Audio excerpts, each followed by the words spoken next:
Dashing director puri Jagannadh మరో సంచలన ప్రాజెక్టుతో సిద్ధమవుతున్నారు. విజయ్ సేతుపతి హీరోగా బెగ్గర్ సినిమా తెరకెక్కుతోంది. టబు కీలక పాత్రలో కనిపించనుంది.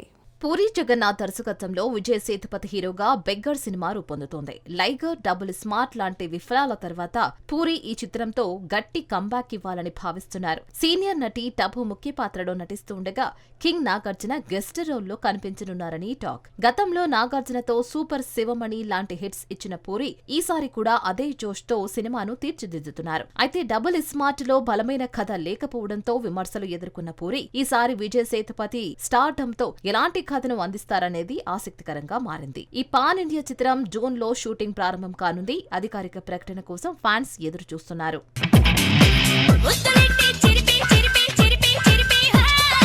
పాన్ ఇండియా స్టార్ ప్రభాస్ హీరోగా దర్శకుడు మారుతి తెరకెక్కిస్తున్న ది రాజా సాబ్ సినిమా నుంచి భారీ అప్డేట్ రానుంది.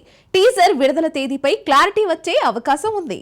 ప్రభాస్ అభిమానులకు శుభవార్త. దర్శకుడు మారుతి రూపొందిస్తున్న ది రాజాసాబ్ చిత్రం నుంచి 2 వారాల్లో కీలక అప్డేట్ రానుంది. ఈ సినిమా టీజర్ త్వరలో విడుదల కానుందని, దాని తేదీపై స్పష్టత రానుందని తెలుస్తోంది. 2025 డిసెంబర్ 5న ఈ చిత్రం థియేటర్స్ లో సందడి చేయనుందని పుకార్లు వినిపిస్తున్నాయి. అయితే అధికారిక ధృవీకరణ రావాల్సి ఉంది. మాళవిక మోహనన్, నిధి అగర్వాల్, రిద్ధి కుమార్ హీరోయిన్ గా నటిస్తున్న ఈ చిత్రానికి తమన్ సంగీతం అందిస్తున్నారు. పీపుల్స్ మీడియా ఫ్యాక్టరీ బ్యానర్ పై టీజీ విశ్వప్రసాద్ ఈ భారీ ప్రాజెక్టును నిర్మిస్తున్నారు. షూటింగ్ తో పాటు పోస్ట్ ప్రొడక్షన్ పనులు కూడా శరవేగంగా జరుగుతున్నాయి. ఈ సినిమాపై ఇప్పటికే అభిమానుల్లో భారీ అంచనాలే ఉన్నాయి.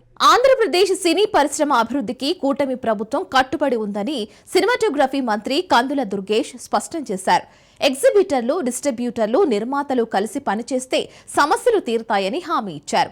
నూతన ఫిల్మ్ పాలసీ రూపొందించి పరిశ్రమను బలోపేతం చేస్తామని అన్నారు. ఆంధ్రప్రదేశ్ సినీ పరిశ్రమకు కూటమి ప్రభుత్వం పూర్తి మద్దతు అందిస్తోంది. సినిమాటోగ్రఫీ మంత్రి కందుల దుర్గేష్ మాట్లాడుతూ ఎగ్జిబిటర్లు, డిస్ట్రిబ్యూటర్లు, నిర్మాతలు ఐక్యంగా ముందుకు వస్తే అందరి హితాన్ని కాపాడేలా నిర్ణయాలు తీసుకుంటామని అన్నారు. టికెట్ రేట్లు, అనుమతుల విషయంలో తక్షణ స్పందనతో పరిశ్రమకు అండగా ఉంటామని హామీ ఇచ్చారు. నూతన ఫిల్మ్ పాలసీ రూపొందించి సినీ రంగాన్ని బలోపేతం చేయడమే లక్ష్యమని వెల్లడించారు. జూన్ 1 నుంచి థియేటర్ల మూసివేతపై హోంశాఖ విచారణ జరుపుతోంది. నివేదిక వచ్చాక వాస్తవాలు బయటపెడతామని అన్నారు. హరిహర వీరమల్లు చిత్రం విడుదల సందర్భంగా సంక్షోభ కారణాలను వెలికితీస్తామని, అందరికీ ఆమోదయోగ్యమైన నిర్ణయాలు తీసుకుంటామని స్పష్టం చేశారు. సినీ వర్గాల హక్కులు, కళాకారుల హితం, ప్రజల అభిరుచిని కాపాడతామని, గత ప్రభుత్వం వేధించిన సినీ పరిశ్రమను ఇప్పుడు ప్రోత్సహిస్తున్నామని పేర్కొన్నారు. పరిశ్రమను చర్యలను సహించబోమనని హెచ్చరించారు.